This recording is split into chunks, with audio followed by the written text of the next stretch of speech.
प्रतिनिधि सभाका सम्मान्य सभामुख महोदय, राष्ट्रिय सभाका सम्मान्य अध्यक्ष महोदय, नेपालको संविधानको धारा 119 बमोजिम नेपाल सरकारको अर्थमन्त्रीको हैसियतले सङ्घीय संसदको संयुक्त बैठकमा आगामी आर्थिक वर्ष 2079-80 को बजेट प्रस्तुत गर्ने अनुमति चाहन्छु। प्रस्तुत बजेटलाई आयातबाट उत्पादनतर्फ, जोखिमबाट समष्टिगत आर्थिक स्थिरतातर्फ र वञ्चितीकरणबाट समावेशितातर्फको प्रस्थान बजेटको रूपमा प्रस्तुत गरेको छु। पर्यटन नेपालको विशिष्टता, प्राकृतिक सौन्दर्य, संस्कृति र सभ्यतालाई विश्व पर्यटन बजारमा प्रवर्धन गरी पर्यटन क्षेत्रलाई आय आर्जन र समृद्धिको आधारको रूपमा स्थापित गरिनेछ। आगामी वर्ष थप 10 लाख पर्यटक भित्र्याउने गरी कार्यक्रम सञ्चालन गरिनेछ। नेपालको भौगोलिक विविधता र विकटतालाई पृथक र नवीन पर्यटकीय थलोको रूपमा विकास गरी नयाँ पुस्तालाई नेपाल भ्रमणको लागि आकर्षित गर्नेछ। दिगो विकास तथा वातावरण संरक्षणतर्फ संवेदनशील हुँदै उच्च मूल्यका हरित पर्यटन तथा पर्यापर्यटन प्रवर्धन गरिनेछ।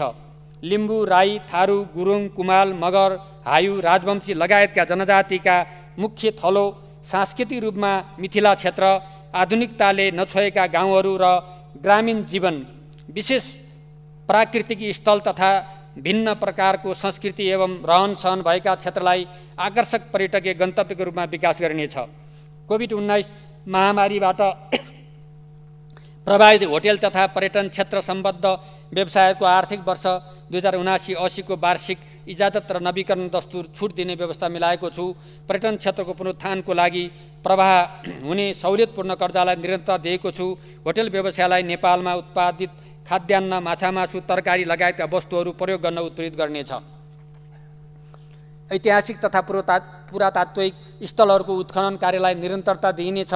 भूकम्पबाट क्षतिग्रस्त पुरातात्विक सम्पदाहरूको पुनर्निर्माणको कार्य आगामी आर्थिक वर्षभित्र सम्पन्न गर्न रु 2 अर्ब विनियोजन गरेको छु। पर्यटकीय पूर्वाधार विकासमा निजी क्षेत्रको लगानी आकर्षित गर्नेछ। प्रदेश सरकार र निजी क्षेत्रको सहकार्यमा पहाडी तथा हिमाली क्षेत्रमा मनोरञ्जनात्मक तथा साहसिक पर्यटनको लागि हिल स्टेसनहरू विकास गर्न प्रोत्साहन गरिनेछ। स्थानीय तहको लागत साझेदारीमा 216 स्थानमा सञ्चालित पर्यटन पूर्वाधार विकास कार्यक्रमको लागि रु 90 करोड विनियोजन गरेको छु। आरोहणका लागि खुल्ला गरिएका हिमालहरूको आधार शिविरसम्म जाने पदमार्गको स्तरोन्नति गरिनेछ। पदमार्गमा सञ्चार सुविधाको पहुँच विस्तार गर्न बजेट व्यवस्था गरेको छु। उच्च हिमाली क्षेत्रमा पूर्वदेखि पश्चिमसम्म फैलिएको ग्रेट हिमालयन ट्रेलको निर्माणका लागि रु 33 करोड विनियोजन गरेको छु। छिमेकी मुलुक भारत र चीनबाट पर्यटक आगमन वृद्धि गर्न सीमावर्ती सहर, ठुला सहर र शैक्षिक संस्थाहरूमा पर्यटन मेला तथा रोड सो जस्ता विशेष कार्यक्रमहरू नेपाल पर्यटन बोर्ड मार्फत सञ्चालन गरिनेछ। सगरमाथा क्षेत्रमा पर्वतारोहण अनुसन्धान केन्द्र र शेर्पाहरूको साहसिक पहिचान झल्किने सङ्ग्रहालय स्थापना गर्नेछ। 500 भन्दा पुराना हिमाली गुम्बाहरूको संरक्षणको लागि हिमाली गुम्बा संरक्षण कार्यक्रम सञ्चालन गर्नेछ। काठमाडौँ महानगरपालिकासँगको सहकार्यमा एक नेवा सङ्ग्रहालय स्थापना गर्नुका साथै पोखरामा गुरुङ मौलिक संस्कृति संरक्षण गुरु योजना कार्यान्वयन गर्न सहयोग गरिनेछ। प्रमुख पर्यटकीय गन्तव्यहरूको यात्रा सहज बनाउन मुगु, मनाङ, मुस्ताङ र सोलुखुम्बु जस्ता पर्यटकीय क्षेत्रको सडक स्तरोन्नतिको लागि आवश्यक बजेट व्यवस्था गरेको छु। पर्यटकीय गन्तव्यहरूमा खानेपानी, शौचालय, सरसफाई, ढल व्यवस्थापन, साइकल लेन, निःशुल्क इन्टरनेट लगायतको सुविधा उपलब्ध गराउने प्रबन्ध गरेको छु। सगरमाथा क्षेत्रसम्म जाने हालको मार्गलाई सुधार गर्नुका साथै निजी क्षेत्र मार्फत चतरा सगरमाथा द्रुत मार्ग निर्माण गरी 2 घण्टामा सगरमाथा क्षेत्रमा पुगी सगरमाथा अवलोकन गर्न सक्ने गरी पूर्वाधार निर्माण गरिनेछ। मुक्तिनाथ र उपल्लो मुस्ताङलाई जोड्ने सडक स्तरोन्नति गरिनेछ। बिरेठाँटी मुक्तिनाथ केबल कार पूर्वाधार तथा तयार गर्न निजी क्षेत्रलाई सहजीकरण गरिनेछ। सांस्कृतिक, धार्मिक, साहसिक, कृषि, स्वास्थ्य तथा खेल पर्यटक आकर्षित गर्न कार्यक्रमहरू सञ्चालन गरिनेछ। नेपालका महत्त्वपूर्ण धामहरू, मठ मन्दिर तथा मूर्तिहरू एकै ठाउँमा अवलोकन गर्न प्रतिरूप सङ्ग्रहालय निर्माण गरिनेछ। कीर्तिपुरमा अवस्थित जनजाति सङ्ग्रहालय विस्तार गरिनेछ। नेपालको ऐतिहासिक शासकीय सङ्ग्रहालय स्थापना गरिनेछ। मधेसको जनकपुर र सिमरनगौड तथा कर्णालीको रारा, हुम्ला, सेफोक्सन्डो, छायानाथ, लिमी र सुदूरपश्चिमका 7 देवीहरू डिलासाइन, निङ्लासाइन, मेलौली, शैलेश्वरी, बडीमालिका, उग्रतारा, त्रिपुरा सुन्दरीलाई पर्यटकीय स्थलको रूपमा प्रवर्धन गरिनेछ। पर्यटन क्षेत्रको लागि रु 9 अर्ब 38 करोड विनियोजन गरेको छु।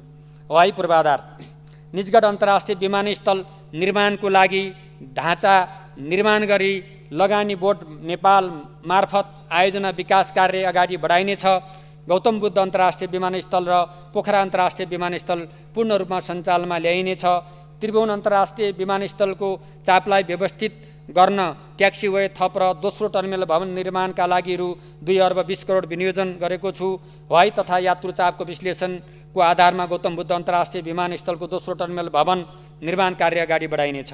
धनगढी विमानस्थललाई स्तरोन्नति गरी क्षेत्रीय विमानस्थलको रूपमा विकास गर्न सम्भाव्यता अध्ययन गरिनेछ। सुर्खेतको रामघाटमा प्रादेशिक विमानस्थल निर्माणको कार्य अगाडि बढाइनेछ।